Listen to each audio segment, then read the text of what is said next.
दोस्तों, भारतीय अंतरिक्ष अनुसंधान संगठन यानी इसरो का चंद्रयान 3 फाइनली 14 जुलाई शुक्रवार दोपहर 2:35 में सतीश धवन स्पेस सेंटर श्रीहरिकोटा से लॉन्च हो चुका है और लैंडर को चंद्रमा तक अपनी यात्रा पूरी करने में लगभग 42 दिन लगेंगे।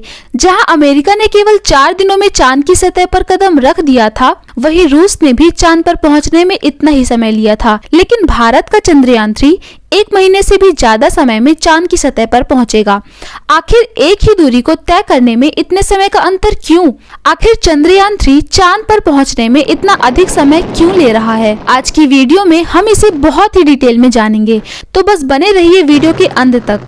5, 4, 3, 2, 1 काउंटडाउन खत्म हो चुका है और चंद्रयान 3 चांद की सैर पर निकल चुका है।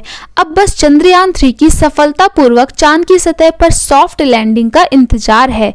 लेकिन ये इंतजार 1-2 दिन का नहीं, बल्कि लगभग 42 दिनों का है। अब यहाँ बहुत बड़ा सवाल जो कि दिमाग में आता है कि जब 1959 में सोवियत संघ ने चांद पर अपना मिशन लूनार 2 भेजा था, तब वो महज 34 घंटों में चांद पर पहुंच गया था।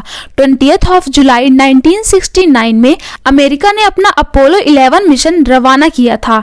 ये पहला मौका था जब इंसान चांद पर उतरा था। इस मिशन को चांद पर पहुंचने में 4 दिन 6 घंटे और 45 मिनट का वक्त लगा था। लेकिन चंद्रयान 3 को चांद पर पहुंचने में इतना अधिक समय क्यों लग रहा है, जबकि आज से 50 साल पहले तो टेक्नोलॉजी इतनी एडवांस भी नहीं थी। तब भी रूस और अमेरिका काफी कम समय में चांद पर पहुंच गए थे। असल में चांद पर पहुंचने में कितना समय लगेगा, ये रॉकेट की डिजाइन, इस पर खर्च होने वाले फ्यूल और चंद्रयान की स्पीड पर निर्भर करता है। अंतरिक्ष में लंबी दूरी को कवर करने के लिए हाई स्पीड और सीधे प्रक्षेप पथ यानी कि जिस रास्ते पर यान सफर करता है उसकी आवश्यकता होती है। अपोलो 11 के लिए नासा ने एक super heavy lift launcher Saturn 5 rocket का इस्तेमाल किया था। ये रॉकेट प्रति घंटे 3900 किलोमीटर से अधिक की यात्रा करने में सक्षम था। रॉकेट के शक्तिशाली इंजन ने केवल 4 दिनों में अपोलो को 3.8 किलोमीटर दूर चांद तक पहुंचा दिया था। हालांकि 1965 में अपोलो मिशन के लिए नासा ने 1300 करोड़ रुपए खर्च किए थे, यानी कि आज के समय के हिसाब से 8500 करोड़ से भी ज्यादा। भारत के पास अमेरिका के नासा जितना शक्तिशाली रॉकेट नहीं है जो चंद्रयान 3 को सीधे चंद्रमा पर ले जा सके। लेकिन जैसा कि हम जानते हैं, इसरो हमेशा से कम बजट में बेहतरीन काम करने के लिए जाना जाता है। इसीलिए इसरो ने पृथ्वी के गुरुत्वाकर्षण का लाभ उठाने के लिए एक दूसरे रास्ते को चुना जो चंद्रयान 3 को चंद्रमा की ओर ले जाने में मदद करेगा।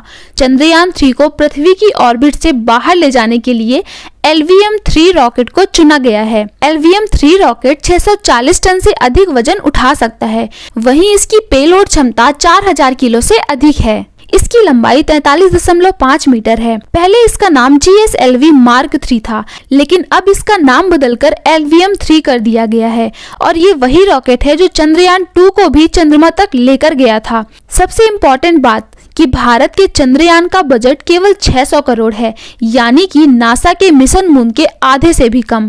और तो और कई फिल्म्स का बजट भी इससे ज्यादा होता है। और हॉलीवुड ही क्या, भारत की आदि पुरुष मूवी का बजट भी 600 करोड़ से ज्यादा था। चांद पर पहुंचने में कितना समय लगेगा, ये इस बात पर निर्भर करता है कि रॉकेट किस तरह का है और उसके साथ साथ उसको ऊर्जा देने के लिए इस्तेमाल होने वाले फ्यूल के प्रकार और उसके मात्रा का भी उस पर काफी असर पड़ता है।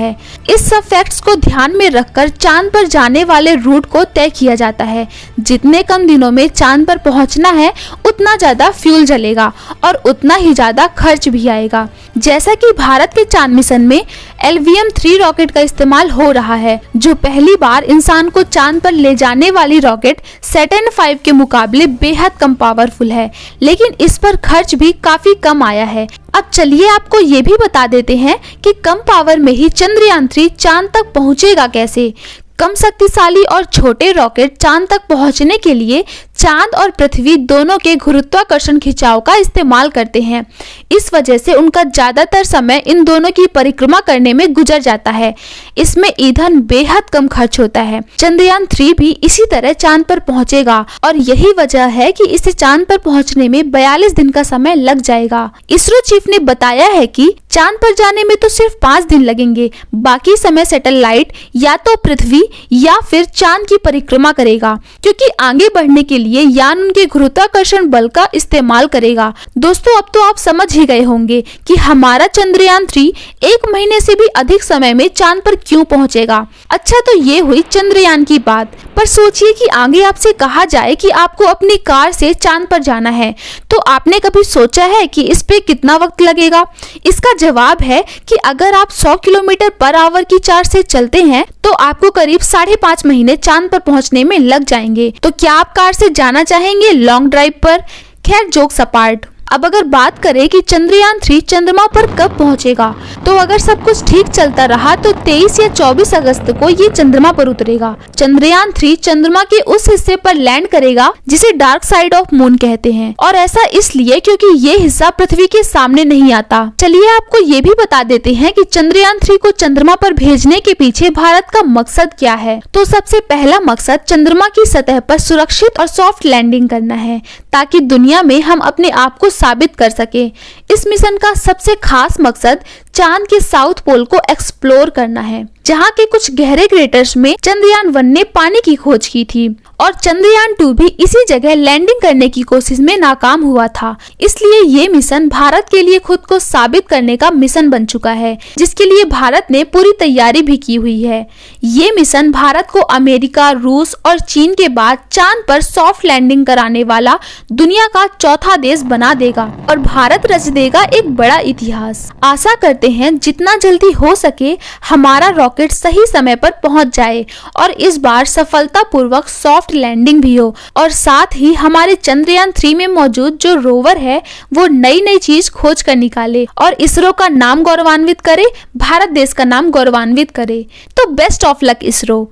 हमने तो कह दिया, आप भी कहिए नीचे कमेंट सेक्शन में। जल्द ही मिलते हैं एक और नई वीडियो के साथ। वीडियो में अंत तक बने रहने के लिए दिल से धन्यवाद।